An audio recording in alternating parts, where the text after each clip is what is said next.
They were so intelligent, you wouldn't know what they'd do next. If a whale came into the bay and a killer saw it, that he would go to the mouth of the river and he would tail flop. Make a noise at the bar and Dad would hear it. He'd wake and he'd wake him. Oh, well, you know, they'd bash their tail down on the water like a rifle shot. That's extraordinary, isn't it? It's unbelievable. It was more or less a prearranged signal. The killers knew what to do to alert them, and the whalers knew what the alert meant. It's interesting, where the killer whales alerted the people is not where the whale chase was happening, often miles out to sea, but the killer whales went right to the Davidsons' front door, literally. You can't say, oh, it was just accidental that they swam 10 kilometres away from where a hunt was. You can imagine the mindset of the killers. We've done our part. Get out and get stuck into it. There's a whale out there for you to catch. We're all here.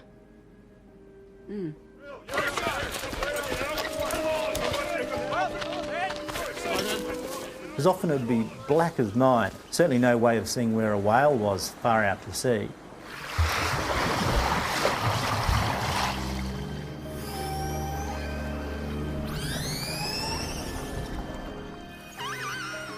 It was unique in the world that they could go out whaling at night. The only reason they could go whaling at night is that the killer whales were leading them out.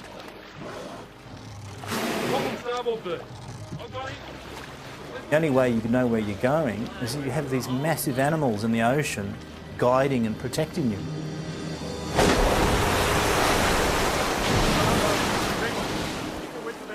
It would have been a kind of a terrifying, amazing experience, being out in freezing cold winter night.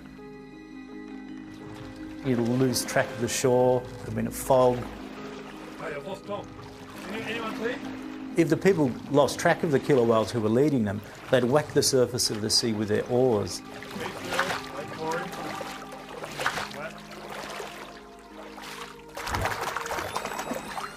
And then the killer whales would swim back. The killer whales are looking after the people, making sure that the people are following them, helping the people find the way to the hunt. There he is over there. They didn't try to kill it in the night. They wait until daylight and then chase it. One of the key features of killer whales, hunting whales, is the use of shallow water.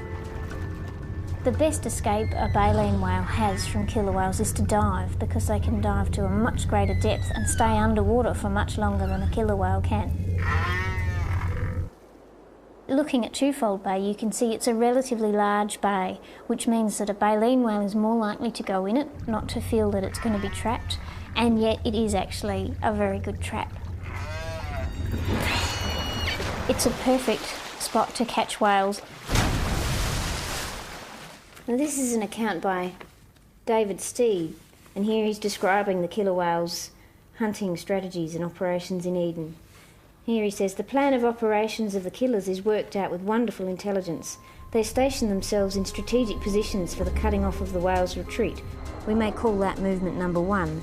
They then begin to harry the whale from all sides, meanwhile working it gradually into the shallow water, rushing at it with great ferocity, leaping out of the water and crashing down on the whale's body, and doing everything possible to wear the poor beast out. The whole chase is arranged so intelligently and systematically as to be indicative of a very high order of reasoning ability. Danielle believes that Europeans were not the first humans in Eden to think that the killer whales helped them to catch baleen whales. First were the Yuin people. In the Mitchell Library is a 100-year-old account of a ceremony Yuin men used to enact on the beach. Here's the passage relating to the killer whales and the Yuin people. When the natives observe a whale near the coast pursued by the killers, one of the old men goes and lights fires at some little distance apart along the shore to attract the attention of the killers. He then walks along from one fire to another, pretending to be lame and helpless, leaning upon a stick in each hand. This is supposed to excite the compassion of the killers and induce them to chase the whale towards that part of the shore in order to give the poor old man some food. So it was all about eliciting the sympathy of the killer whales and encouraging them to help him. When Europeans began whaling in Eden, Yuin men soon joined the crews of the whaling boats.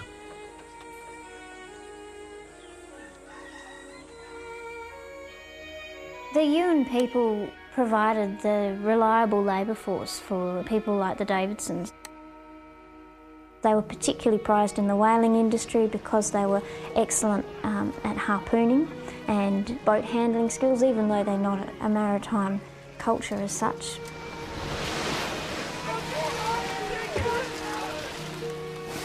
The Aboriginal whalers knew the killer whales by name. They regarded them as their relatives, as their brothers, as their guiding spirits. Danielle believes that the early Aboriginal whalers may have initiated the law of the tongue.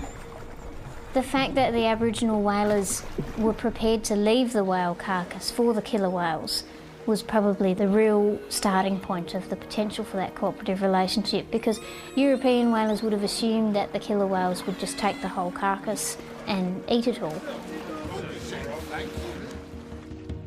Another eyewitness account of early whaling in Eden was written by Oswald Briley, the whaling station manager in the 1840s. When the whale is dead and being towed back home, the killers still follow it and sometimes take it bodily down.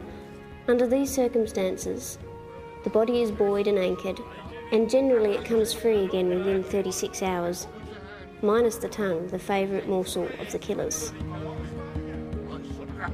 So that seems to have been the genesis of it. If you're not going to drive off the killer whales, if you're not going to harm them, you have to learn to work with them.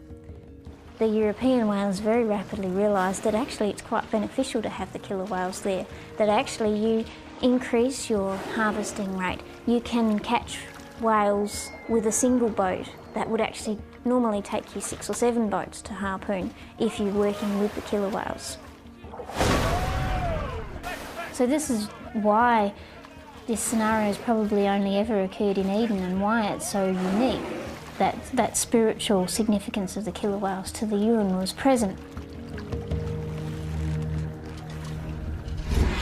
It needed the extension of the European whaling industry to bring in some benefit to the killer whales themselves.